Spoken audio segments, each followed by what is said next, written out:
Good morning guys, and in front of me is Xiaomi 15T, and let me show you how to activate and use camera timer.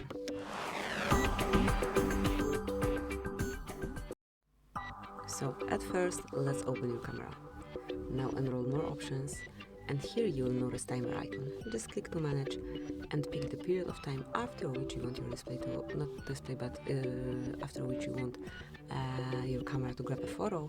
As you can see, you've got 3 options. It's 3, 5 or 10 seconds delay. Let me go with 10 seconds. And now, as you can see, once you tap on camera shutter, you'll be able to hear and also to see the countdown on the screen. After that, the photo will be grabbed. And that's it. So, thank you for watching.